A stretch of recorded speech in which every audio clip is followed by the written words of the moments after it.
Eka mbakengurukire inshuti banywanyi bacu mukomeze kumviriza ibiganiro n'amakuru byacu kuri imbonesha kure imwe rudende ibagezaho amakuru yizewe, amakuru aba yatojwe n'abamenyesha amakuru bacu baherereye ijya nino mu karere k'ibiyaga binini, amakuru akomeye cyane ariko avugwa ijya nino mu karere k'ibiyaga binini. Nk'uko mumaze kubimenyera kandi amakuru yacu yibanda muri politike, diplomasi ndetse n'umutekano mu karere k'ibiyaga binini. Kuva umukuru w'igihugu nyicubahiro General Major Evariste Ndayishimiye yarongora iki gihugu cy'u Burundi, mu by'ukuri hakomeje kurangwa ibibazo bigiye bitandukanye byugarije iki gihugu cyacu ciza cy'u Burundi, dore ko ibibazo iki gihugu gifite ari iby'ubukungu, politike ndetse n'umutekano muke byugarije iki gihugu cy'u Burundi. Iki gihugu cy'u Burundi mu by'ukuri gifite ibibazo byinshi, dore ko hari kuvugwa n'amakuru agiye akomeye cyane. Mu by'ukuri uyu muperezida kuva yayobora iki gihugu cy'u Burundi hakomeje kurangwayo amakuru agiye atandukanye kandi atari meza ku banyagihugu cy'u Burundi n'ubundi. Munyemerere byihuse cyane turebe ku rugendo aka kanya rutangajwe hano muri Ntare ya Rushatsi hano i Gitega, yuko umukuru w'igihugu cy'u Burundi yavuze ko ubu biteganyijwe ko arabonana na mugenzi w'igihugu cya Repubulika Iharanira Demokarasi ya Kongo Antoine Felix Tshisekedi. Mu by'ukuri tugiye kugaruka ku makuru ari kuvugwa kuri uru rugendo, dore ko mubizi ko igihugu cy'u Burundi dore ko cyakiye imana ikomeye cyane Antoine Felix Tshisekedi, izi ndege zaba zashyitse cyangwa se zigiye gushyika aricyo bagiye kuganiraho. Ni mu gihe n'imirwano muri Repubulika Iharanira Demokarasi ya Kongo n'ubundi nayo ikomeje, ni mu gihe hari kwibazwa byinshi n'abatari bake ku ihura ry'aba perezida rya buri kanya. Nibyo tugiye kugarukaho muri aya makuru, ku makuru ari kugenda asohoka kuri iby'uru rugendo rw'uyu mukuru w'igihugu cy'u Burundi agiye kuba n'ubundi yahura na Antoine Felix Tshisekedi. Bikaba bitatangajwe neza n'ubundi aho bazahurira, niba bazahurira mu gihugu cy'u Burundi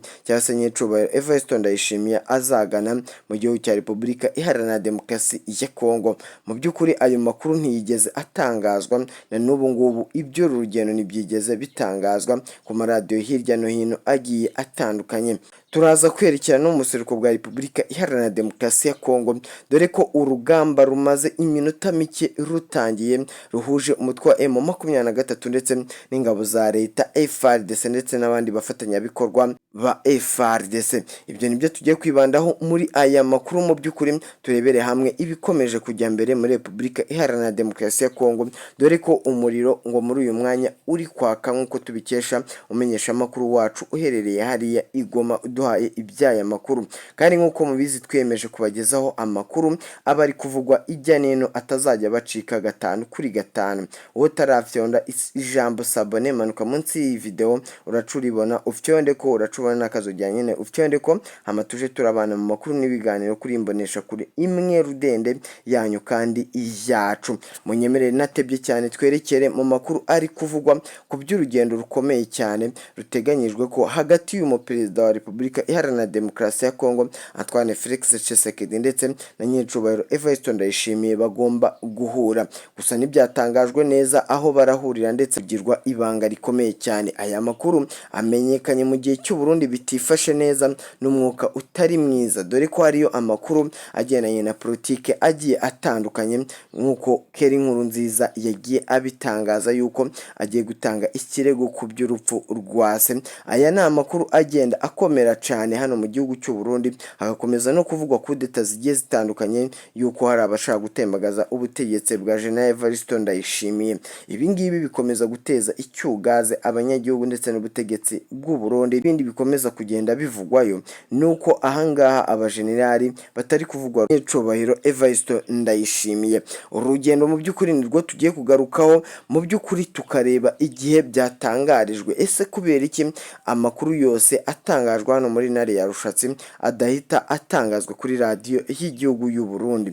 Ibi byibazwa n'abatari bake, ariko munyemerere turebe ku by'uru rugendo. Ase aba baperezida bahura buri kanya, mu by'ukuri amakuru asohoka aravuga iki, aravuga kuki ku by'uru rugendo rw'abakuru b'ibihugu byombi bakomeza guhura. Amakuru ariho nk'uko twagiye mu makuru yacu yagiye atambuka, nuko igihugu cy'u Burundi n'ubundi kigiye kongera kikabona indege za Burundi Airways. Izi ndege zari zimaze imyaka myinshi n'abatari bake, aho izi ndege n'ubundi n'ubundi zaba zaragiye. Ni mu gihe igihugu cy'u Burundi ubu mu bihugu bifite indege zabyo zikorera ingendo mu kirere ndetse n'indege z'umukuru w'igihugu agendamo, iki gihugu kikaba ari cyo kidafite indege mu by'ukuri. Ariko hakaba hari amakuru yagiye atangazwa aturuka hano muri ntare ya Rushatani Gitega avuga ko igihugu cy'u Burundi n'ubundi kigiye gusinyana na kompanyi y'indege igiye kongera ikagaruka Burundi Airways, ndetse kigiye kujya giterera iyi kampanyi amafaranga agiye atandukanye kugira irebe ukuntu ubukungu bw'igihugu bwazamuka vuba vuba. Aya makuru akijya hanze yibajijweho na benshi ndetse bagenda batera comment zigiye zitandukanye. Hari abagaragaje ko mu by'ukuri bishimiye ko Uburundi bwongera kugira indege z'igihugu nka Burundi Airways ndetse n'indege y'umukuru w'igihugu. Bikaba bitaratinze kumenyekana ko ari indege n'ubundi Repubulika Iharanira Demokarasi ya Kongo igiye kuba mu kugitwerera amafaranga yo kugura izi ndege. Izi ndege ku makuru dufite nuko zarangije gutumizwaho ndetse hari n'indege z'intambara zigiye guturuka mu gihugu cy'Ubushinwa.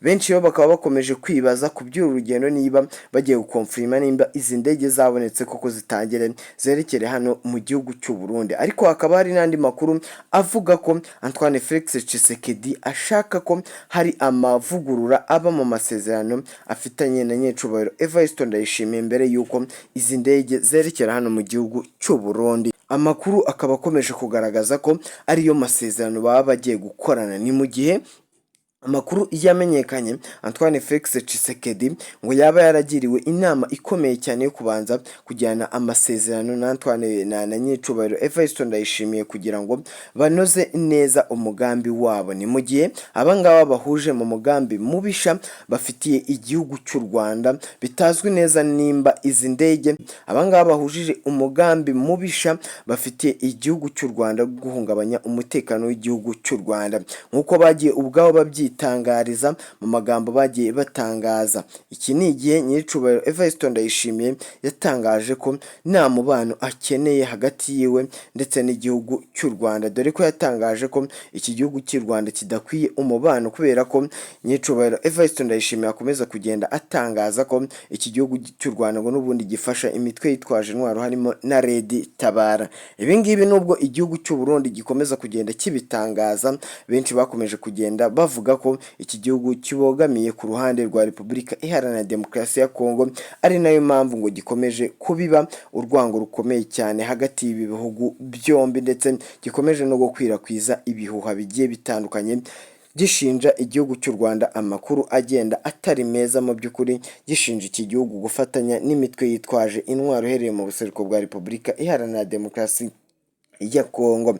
Aya makuru araza avuga ko aya masezerano agiye kuba hagati y'aba bakuru b'ibihugu ari amasezerano n'ubundi ashingiye ku mikoranire. Abangaba bikaba bitazwi neza aho bari buhurire, ndetse bikaba bitazwi neza nimba ari Antoine Felix Tshisekedi urava mu gihugu cye cyangwa se Nyecubahiro Evariste Ndayishimiye uraba ushyika mu gihugu cya Repubulika Iharanira Demokarasi ya Kongo. Aya makuru tuyagejweho n'umumenyesha makuru wacu wibanga ukurikiranira hafi ibya politike, diplomasi ndetse n'umutekano biri kuvugwa ahangaha muri ntare ya Rushatsi, ndetse agakurikirana n'ibiri ko birajya mbere hano muri ntare ya Rushatsi. Ari nayo mpamvu mukomeza kujya mwumva tubagezaho amakuru agiye akomeye cyane avugwa hano muri politike y'i Burundi. Politike y'i Burundi ikaba iri kujya habi, ndetse n'ibikorwa byayo bya gisirikare mu by'ukuri bikaba bitifashe neza. Ni makuru adushikira atangaza yuko n'ubundi igihugu cy'u Burundi gifite ibibazo bikomeye bigiye byerekeranye na politike,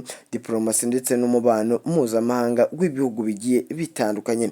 Ni mu gihe kandi ubukungu bw'ibihugu ndetse nk'igihugu cy'u Burundi bukomeje kujya hasi mu by'ukuri, nk'uko abasesenguzi mpuzamahanga mu bya politike ndetse n'ubukungu bakomeza kugenda bagaragaza uburyo ki igihugu cy'u Burundi gikomeje kujya ahabi, mu by'ukuri gikomeje kwishora mu rugamba kitazikuramo. Ni mu gihe kandi agenda atanga gutangazwa nuko igihugu cy'u Rwanda nacyo kibanye cy'igihugu cy'u Burundi gikomeza kugenda cyitegura imirwano ikomeye cyane. Impamvu igihugu cy'u Rwanda gikomeza kugenda cyiteguye ndetse ukabona ko abasirikare b'igihugu cy'u Rwanda bakomeza kugenda ari standby ahantu hose ndetse no ku mipaka ihuza ibi bihugu byombi, bikaba byaratangajwe ko igihugu cy'u Burundi n'ubundi ngo cyiteguye kuba cyatera iki gihugu cy'u Rwanda ndetse n'igihugu cya Repubulika Iharanira Demokarasi ya Kongo. Antoine Felix Tshisekedi we murabizi ko n'ubundi yatangaje yeruye ko igihugu cy'u Rwanda bazagitera umwanya ku mwanya. Ibi bikaba byarahaye isomo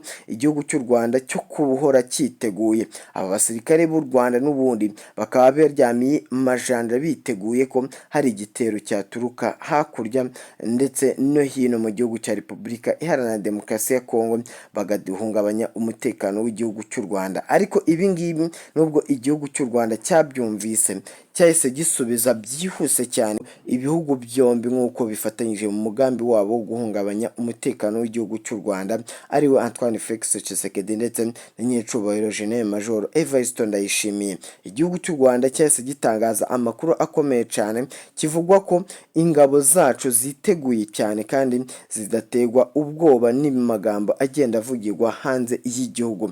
Icyo u Rwanda rusaba ari kimwe gusa, yuko babigerageza cyangwa se bakabikinisha maze bagahita bareba ikibabaho. Umukuru w'igihugu cy'u Rwanda Paul Kagame yatangaje amakuru avuga ko nubwo ibi ngibi bakomeza kugenda babitangaza basebya igihugu cy'u Rwanda, batuka abategetsi b'igihugu cy'u Rwanda, bavuga ko igihugu cy'u Rwanda n'ubundi ibyo ngibyo ntacyo bigitwaye, icyo cyabatwara cyonyine ari ugushaka guhungabanya umutekano w'abanyagihugu b'u Rwanda, ndetse bagatangaza ko ibi ngibi ababivuga babizi neza ko bitabagwa neza kandi nibanabigerageza bazaca bibonera ibizakurikiraho bikababaho nk'uko bakomeza kugenda babivuga abategetsi b'igihugu cy'u Rwanda harimo na Nyiricubahiro Paul Kagame. Munyemerere aya tuyakomereze mu buseruko bwa Repubulika Iharanira Demokarasi ya Kongo, dore ko naho hakomeje kuva amakuru menshi tugezwaho n'umumenyeshamakuru wacu uherereye hariya i Goma.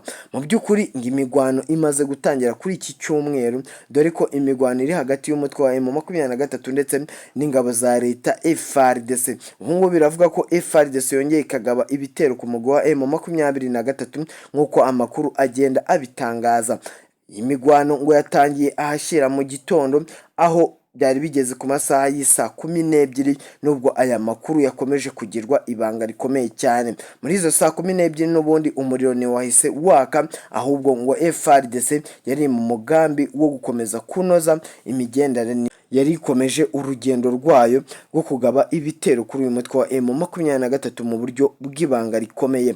Mu mutwe wa M23 mu by'ukuri uko bagiye babitugezaho, batubwiye ko mu by'ukuri uyu mutwe wa M23 buri gihe umwanya ku mwanya uba witeguye ibitero byagabwa na FDLR ndetse na Wazalendo, FARDC, MONUSCO ndetse na SADC n'ingabo z'abarundi. Ibi byahaye isomo ngo rikomeye cyane umutwe wa M23. Ibi rero ngo byasanze n'ubundi ingabo za M23 bakunda kwita intare za Sarambwe n'ubundi ziteguye imigwano. Ubu bikaba biri kuvuga ko rero byacakiranye, biri kurasana bikomeye cyane. Ibi ngibi umuriro ukaba ukomeje kwaka nk'uko amakuru agenda tugeraho, n'ubundi abaturage bakomeje kugenda bahunga iyi mirwano, dore ko hano shasha bikomeye cyane nk'uko umunyamakuru wacu yagiye abidutangariza. Bukavu ahantu bita Ndumba birakomeye cyane, umuriro nubwo buce ugiye uri kwaka hano muri teritware ya Masisi. Umunyamakuru wacu yatubwiye ko bigoye cyane kwegera aho imirwano iri gukomeza kubera, ariko ikiriho nuko n'ubundi umutwe wa M23 uri kurasana bikomeye cyane n'aba basirikare ba FARDC. Ibi ngibi abaturage bakomeje kwibaza ibibazo bigiye bitandukanye, dore ko n'abaturage bakomeje guhunga ku bwinshi hano muri teritwari ya Masisi berekeza hano mu mujyi wa Goma. Mu mujyi wa Goma nubwo naho bitoroshye cyane, dore ko naho hari kuvuga urusaku rw'amasasu mu nkengero z'uyu mujyi. Bakavuga bati bamwe uko bari kugenda babigaragaza, bari kugaragaza ko ari M23 ishaka kwinjira kuri uyu mujyi bubi na bwiza. M23 yatangaje ikintu gikomeye cyane, yatangaje ko nimba FARDC yaberetse ko nta mikino iri muri uru rugamba ndetse yaberetse ko nta n'impuhwe bafitiye abaturage, nabo barakora icyo ari cyo cyose kugira ngo barinde abaturage ndetse babarindane n'ibyabo ndetse babarinde ingaruka z'intambara ziri gukomeza kugenda zigera kuri aba baturage batuye hano muri Kivu y'Amajyaruguru ndetse na Kivu y'Amajyepfo. Aya makuru ndetse n'iri tangazo ryashyizwe hanze na Majoro Wiringoma, ibi ngibi yabitangaje nyuma y'uko ejo bibasiwe n'imirwano ikomeye cyane yabahuje n'umutwe wa M23 ndetse n'igisirikare cya leta FARDC. Nk'uko turi kugenda tubigezwaho n'umunyamakuru wacu uherereye hariya i Goma, amaze kudutangariza ko kugera muri ubu buce haba Shasha, Bukavu bitoroshye cyane kugira akurikiranire abari kugwa muri iyi mirwano, ariko nk'uko mubizi ntihabura abakomerekeramo cyangwa se ababurira ubuzima muri iyi mirwano. Icyo turakora ni kimwe, ni ugukomeza gukurikirana iby'uru rugamba rutangiye ruhanganishije umutwe wa M23 ndetse n'ingabo za leta FARDC. Twamubajije ibibazo bigiye bitandukanye, mu by'ukuri icyo twamubajije nuko ese iyi migwano n'ubundi yitabiriwe na FARDC yonyine cyangwa iri kumwe n'abandi nk'uko bisanzwe. Yadutangarije ko ubu ngubu abatari mu iyi mirwano ari SADC, ahubwo Wazalendo, FARDC ndetse na MONUSCO aribo bitabiriye iyi migwano ikomeye cyane, hatabuzemo n'umukwe wa FDLR. Abangaba n'ubundi bakomeza kugenda bataka umutwe wa M23, dore ko SADC mu by'ukuri nk'uko bikomeza kugenda bitangazwa n'abasesenguzi mpuzamahanga bagowe n'uru rugamba mu by'ukuri rwo guhangana n'umutwe wa M23. Ikindi abasesenguzi mpuzamahanga mu bya politiki bari kugenda bagaragaza nuko FARDC ndetse n'abashyigikiye leta ya Kinshasa bari gukomeza guhangana n'uyu mutwe wa M23, igikomeje kubakoma mu nkokora kiri gutuma batagera no mu byo baba bateganyije bajya kugaba ibitero. Bari kurwana ari benshi mu by'ukuri, bigatuma n'ubundi batagera ku ntsinzi, cyane cyane ko muri bo harimo ubwumvikane buke, bakarwana mu kavuyo ku mugambi badahuje, dore ko bamwe barwana mu buryo bwabo abandi bakarwana mu buryo bwabo, ari nabyo bikomeje gukomerera ruhande rwa FARDC, aba bose bashyigikiye FARDC. Ibi ngibi rero bikaba bikomeje gukoma mu nkokora FARDC ndetse bagakomeza kwatakariza ubuzima mu by'ukuri nta kintu ubagezaho. Indi makuru twamubajije, ese muri iyi mirwano hari uwaba wigaruriye agace kamwe cyangwa se akandi ku ruhande rwa M23 cyangwa se ingabo za leta FARDC? Mu by'ukuri uburyo yadusubije ko bitoroshye cyane kuba byamenyekana, dore ko ngo binagoye cyane kugera ahangaha imirwano iri kubera, kereka ushaka ko uraswa vuba na bwangu. Ariko ku makuru yadutangarije nuko nta ruhande na rumwe rurigarurira agace runaka, ahubwo ikiri kuvuga ari imbunda ndetse n'imbunda z'amasasu ziri kuba zavugwa hano muri teritwari ya Masisi, cyane cyane Shasha ndetse na Bukavu.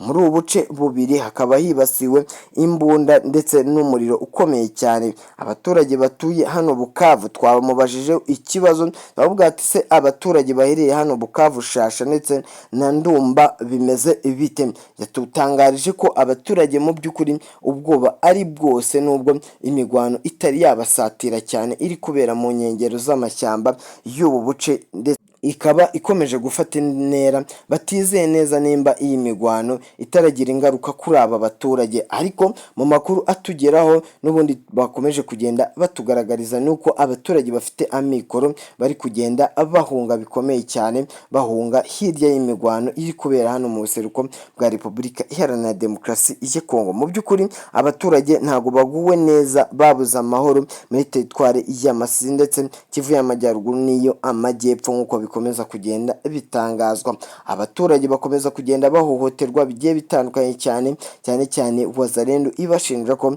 ari ibyitso n'ubundi bya M23 nk'uko amakuru agenda tugeraho abitangaza. Abaturage rero n'ubundi bakaba bakomeje mu bwoba bukomeye cyane ndetse bakomeje kwikanga ibitero ndetse n'amasasu arabageraho aho bari, dore ko abaturage nk'uko amakuru agenda abitangaza bibumbiye hamwe batari kujarajara bitewe n'uko amasasu ari kugenda asatira aho abaturage baherereye. Turakomeza kubaza umumenyeshamakuru wacu uherereye hariya aratugezaho update iby'abaturage niba baraza guhunga cyangwa se bararindwa n'umutwe wa M23 nk'uko bisanzwe.